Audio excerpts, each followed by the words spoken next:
Selamat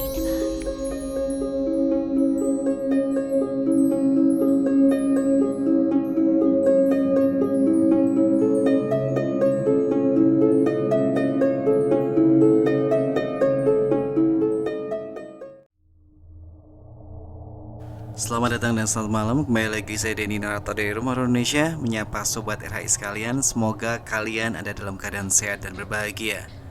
Pada malam hari ini saya akan membacakan beberapa cerita thriller ya, sebagai variasi untuk mencari cerita yang menegangkan dan seram, namun bukan dari hantu. Dan pertama-tama saya berterima kasih kepada Didi Girl, seorang novelis di Wattpad ya, yang mengizinkan untuk karya-karyanya yang saya bacakan pada malam hari ini.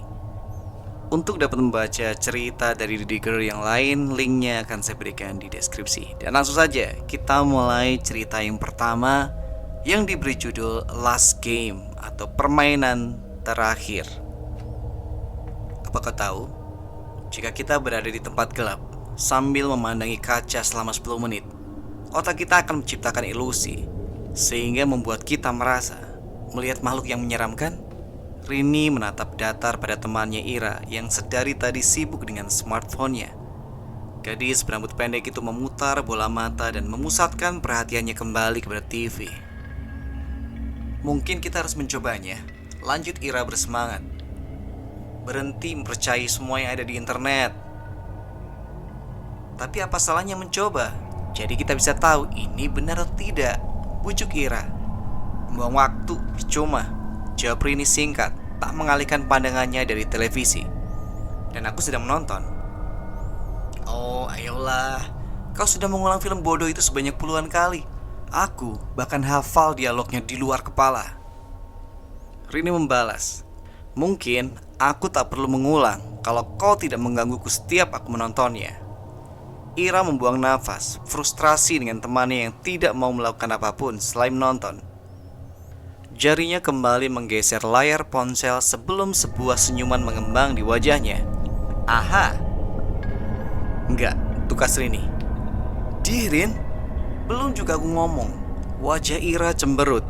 Matanya tak beralih dari wajah Rini yang membuat gadis bertubuh tinggi semampai itu merasa tidak nyaman.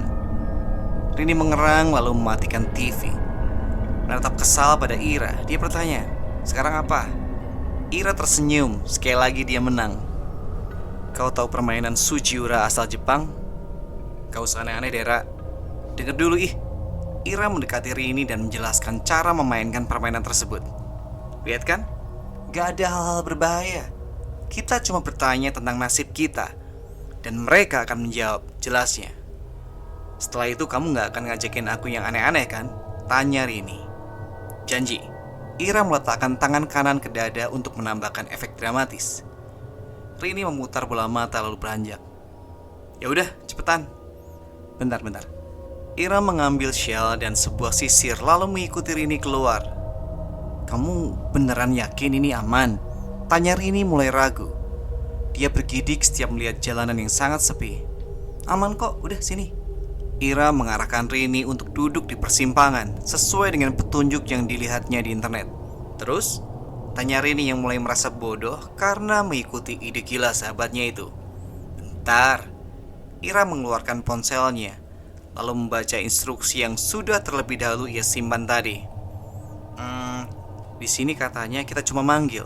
Terus kalau ada yang datang, langsung tutupin muka kita. Terus tanya tentang apa saja. Ira tersenyum lebar. Mudah juga. Rini betul-betul ragu untuk meneruskannya. Tapi temannya pasti akan terus merengek kalau dia tidak menyelesaikan ritual bodoh ini. Lagi pula, dia cukup penasaran dengan hasilnya. Ira mengeluarkan sisir yang tadi ia bawa, membunyikan 3 kali dengan menarik gigi-gigi sisir tersebut menggunakan jarinya. Sujiura, Sujiura, Sujiura. Grant me a true response. Rini mendengar Ira berucap pelan, hampir berbisik. Jantungnya berdegup, perasaannya mulai tidak enak. Bagaimana kalau ternyata mereka malah memanggil roh jahat? Ada yang datang. Lamunannya buyar saat mendengar bisikan Ira. Rini segera meraih syal dan menutupi wajah, mengikuti Ira. Dia mendengar Ira bertanya tentang nasibnya pada siapapun yang sedang lewat itu, tapi tidak ada jawaban yang dia dengar. Beberapa waktu berlalu. Kedua gadis itu membuka tutupan wajahnya dan mereka merasa konyol melihat jalanan yang kosong.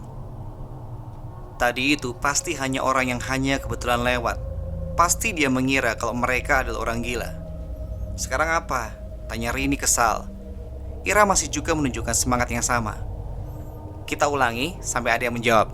Ira kembali mengulang ritualnya. Rini tidak sempat menjawab saat suara langkah kaki terdengar dari kejauhan.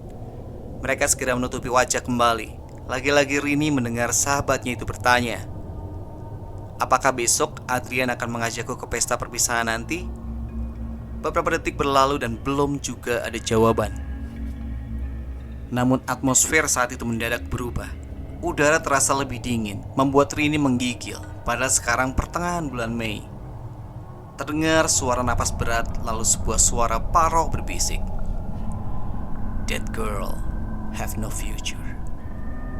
Andai bukan karena keadaan yang begitu sunyi, Rini tak mungkin mendengar suara tersebut.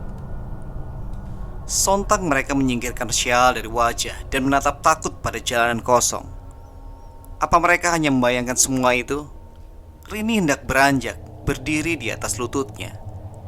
Ia hendak meraih Ira yang masih mematung di sebelahnya saat cahaya lampu datang dari arah belakang diiringi suara mesin kendaraan. Rini menoleh, tak sempat bereaksi manakala sebuah truk berjalan ke arah mereka. Dia bahkan tak sempat berteriak pada sahabatnya untuk menyelamatkan diri sebelum truk itu menghantam tubuhnya, membuatnya terhempas ke atas aspal dan kehilangan kesadaran seketika. 5 tahun sudah berlalu sejak hari itu, tetapi Rini masih mengingat semua seolah baru terjadi kemarin. Dia berhasil selamat setelah mengalami koma selama hampir 3 bulan. Namun Ira tak seberuntung dirinya. Gadis itu tepat berada di arah roda truk maut tersebut, membuat tubuh rampingnya tergilas truk berkecepatan tinggi itu, melumatkan daging dan tulangnya hingga tak berbentuk. Rini tak pernah menyangka bahwa permainan malam itu akan menjadi saat terakhirnya bersama sahabat kecilnya itu. Oke, cerita kedua masih dari Didi Girl dengan judul Granny atau Nenek. Lampu kecil yang tergantung di ruangan kotor dan gelap itu bergoyang saat angin berembus masuk melalui ventilasi. Di tengah ruangan tersebut terlihat seorang gadis terbaring tak sadarkan diri. Jarinya terlihat bergerak, menandakan masih ada nyawa pada tubuh pucat tersebut. Dira perlahan terbangun dengan sakit kepala luar biasa. Embusan nafasnya menyebabkan debu di lantai tempatnya terbaring berterbangan, membuat gadis berambut pendek itu terbatuk-batuk. Dira memegangi kepala saat sakit yang ia rasakan bertambah berkali lipat. "Kau sudah bangun?" Dira terkesiap oleh suara yang tak ia kenal. Netra hitamnya mencari di antara kegelapan sebelum bertemu sosok pemuda asing duduk bersandar pada dinding kayu menatap datar ke arahnya. Dira menyeret tubuhnya mundur perlahan. Nafasnya tercekat saat ia menyentuh tubuh orang lain di belakangnya, menyebabkan gadis itu menghambur ketakutan. "Kau tidak perlu takut dengan kami." Dira kembali dikejutkan oleh suara baru yang berbicara padanya. Kali ini, seorang perempuan yang berdiri di sudut lain ruangan gelap tersebut. Dia memastikan kalau ketiga orang asing itu tetap terlihat. Dira tak mau mencari tahu apa yang akan mereka lakukan padanya jika ia membiarkannya dirinya lengah. Dia berlari menyambar pintu dan berusaha membukanya. Tapi seketika diliputi kepanikan saat menyadari dirinya terkunci bersama 3 orang asing ini. Dira histeris menggedor-gedor pintu sekuat tenaga sambil berteriak agar seorang membukakannya. "Keluarkan aku dari sini!" Seorang menyambar tubuh Dira dari belakang dan menutupi mulutnya. Dira berusaha meronta, namun tak mampu melepaskan diri. "Diam, apa kau sudah gila?" bentak laki-laki tersebut. Tubuh Dira bergetar dikuasai ketakutan. Dia ambruk dan memeluk tubuhnya ketika laki-laki tadi melepaskannya. "Jangan biarkan dia mendengarmu." Lagi-lagi lelaki itu berbisik membentaknya. Dira menyadari 2 orang yang lain yang bersamanya terlihat tegang. Dia menutup telinga dengan kedua tangan dan menutup mata rapat-rapat. berharap ini semua hanyalah mimpi buruk. Cukup, Rian. Apa kau tidak lihat kalau dia sangat ketakutan? Bentak wanita tadi sebelum mendekati Dira. Hei, namaku Linda. Seperti yang kubilang tadi, kau tidak perlu merasa takut pada kami. Linda membangunkan tubuh Dira dan tersenyum, walau senyumnya tampak sedikit dipastakan. Siapa namamu? Tanyanya lembut. Dira, kamu ingat hal terakhir yang terjadi sebelum ini? Tanyanya lagi. Dira mencoba berpikir, mengingat apa yang terjadi sebelum dia terbangun di tempat ini. Aku tidak ingat, tangisnya. Oke, kata-kata Linda terhenti ketika suara langkah kaki terdengar. Mata gadis itu membulat sebelum menyeret Dira ke sudut ruang dan mengisyaratkan padanya untuk diam. Pintu kayu itu terbuka dan seorang wanita tua masuk dengan sebuah tongkat kayu berlumuran darah yang ia seret di belakangnya. Dira hampir saja berteriak, jika saja bukan karena tangan Linda yang menutupi mulutnya. Matanya bertemu dengan netra coklat Linda yang seolah memohon padanya untuk diam. Wanita tua itu berjalan sedikit terseok. Kulit keriputnya tampak berwarna abu-abu. Beberapa bagian terlihat terkelupas. Bahkan beberapa bagian rambut putihnya terjuntai bersama dengan kulit kepala yang hampir lepas dari kepalanya. Air mata Dira menetes. Makhluk apa yang ada di hadapannya ini? Wanita itu berbalik ke arah di mana dia dan Linda berada. Tubuh Dira mematung melihat mata abu-abu wanita tua itu. Ia tampak buta. Wanita itu bergumam sebelum beranjak keluar, menyeret tongkat kayunya tersebut. Dira melepaskan napas yang ia tidak sadar telah tertahan. Siapa itu? Tanyanya terbata. Itu nenek. Dira menatap Linda datar. Nenek siapa? Apa maksudmu? Kenapa aku ada di sini? Shh. Dira menatap pria yang melihat tajam padanya. Apa kau berusaha membuat kita semua terbunuh? Mata Dira membulat. Kamu gak perlu takut. Kita hanya perlu mencari jalan keluar. Dan kita cuma punya 3 hari untuk itu. Jelas Linda? Apa yang terjadi jika 3 hari telah habis? Tanyanya pelan. Mari kita berharap itu tidak terjadi.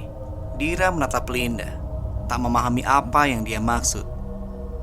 Peraturannya jelas. Kita harus menemukan jalan keluar sebelum waktunya habis, atau wanita itu akan menghabisi kita. Rian menimpali, membuat Dira membelalak. Gadis itu tampak seperti akan muntah. Dan pastikan dia tidak mendengarmu, tambah pemuda yang lain. Oh, namaku Rio. Dan sekarang apa? Tanya Dira. Sekarang kita mulai bermain. Dira menatap gadis di sebelahnya seolah dia sudah kehilangan akal sehat. Dira mengamati Rian yang mengintip keluar pintu sebelum memberi aba-aba pada mereka bertiga untuk mengikutinya. Keempatnya keluar, mendapati diri mereka di lorong gelap dengan hanya bercahayakan sebuah lampu kecil yang hampir tak menyokong cahaya sama sekali. Mereka memilih arah kanan dan melalui lorong sempit yang seakan tak habis-habis. Beberapa menit berlalu sebelum mereka mendapati beberapa pintu. Mereka mendekati pintu yang berada paling dekat dan mencobanya. Terkunci. Mereka bergantian mencoba masing-masing pintu sebelum satu di sisi kanan terbuka. Mengamati keadaan, Rian menganggukkan kepala kepada 3 rekannya. Mereka berada di sebuah ruangan cukup besar. Di hadapannya terdapat sebuah tangga. Menuruni tangga tersebut hati-hati. Dira menyadari mereka berada di tempat yang seperti ballroom. Matanya mengedar mencoba menebak kemana harus pergi dari sini. Tiba-tiba, sebuah jeritan parau terdengar dari belakangnya. Dira menoleh melihat nenek berlari ke arahnya. Dengan mata yang tidak fokus, tongkat kayu terangkat siap diayunkan. Dira menjerit, tak memiliki tenaga untuk berlari sebelum sebuah tangan menariknya. Rian menyeretnya melewati ruang demi ruang dengan nenek gila itu mengejar mereka. Dira histeris. Dia juga menyadari 2 temannya yang lain tidak ada di belakang mereka. Mereka berakhir di sebuah bilik yang sempit tanpa penerangan. Keduanya bersembunyi di balik tumpukan kotak kayu. Aroma menyengat membuat Dira hampir muntah. Nenek tersebut melalui kamar tempat mereka bersembunyi dan terus melaju sambil tertawa serak. Rian kembali menariknya, berlari ke arah berlawanan dari tempat nenek tersebut. Suara teriakan terdengar. Dira melihat nenek tersebut mengayunkan tongkat kayunya pada kepala Linda, menyebabkan darah segar berhamburan. Gadis itu pun tersungkur. Dira mencoba mengejar, hendak menolong, tapi Rian lebih dulu menarik tangannya berlari ke arah berlawanan. Linda, Rian, tunggu. Nenek tersebut menghentikan pukulannya yang membabi buta dan menoleh ke arah suara Dira. Gigi-gigi hitam terlihat saat dia tertawa. Aku bisa melihatmu. Mata Dira membulat, berlari bersama Rian. Dia sesekali menoleh ke belakang melihat nenek tersebut mengejar mereka. Bagaimana mungkin wanita setua itu bisa memiliki tenaga begitu besar? Mereka melewati pintu. Tawa nenek tadi masih terngiang-ngiang di telinga. Sebuah pintu kayu terlihat di depan mereka. Cahaya tampak dari celah-celahnya. Keduanya saling bertatapan. Hanya beberapa meter saja dan mereka mungkin bisa keluar. Nenek tersebut semakin dekat. Maaf, ucap Rian tiba-tiba. Pertanyaan Dira terputus saat Rian tiba-tiba mendorong tubuhnya kuat, menyebabkannya jatuh terduduk. Dia menatap Rian dengan mata membulat. Maaf, tapi hanya satu orang yang boleh keluar. Rian berlari ke arah pintu, meninggalkan Dira yang mematung di lantai. Dira mendengar suara langkah kaki tertatih di belakangnya. Suara kayu terseret mengikuti. Dia melihat Rian yang mencoba membuka pintu tersebut, tapi tampaknya tidak bisa. Bayangan hitam muncul di belakang Dira yang masih mematung. Menatap ke atas, dia melihat nenek gila itu mengangkat tongkat kayunya. Suara jeritan Rian yang tak berhasil membuka pintu terdengar di telinganya. Hanya satu orang yang bisa keluar. Kalimat Rian terngiang di telinga. Rio tidak bersama mereka. Pukulan keras menghantam kepalanya. Tubuh gadis itu sontak menggelepar tak terkendali. Pukulan demi pukulan menghujani kepalanya, menyebabkan cairan otak yang berhamburan. Tubuhnya terkulai tak bernyawa. Tawa para wanita tua itu terdengar di antara suara tulang tengkoraknya yang hancur. Selesai. Ya, itulah tadi 2 cerita dari Didi Girl yang saya yakin memberikan nuansa horor yang berbeda. Semoga kalian terhibur. Sampai ketemu di cerita berikutnya. Selamat malam, selamat beristirahat.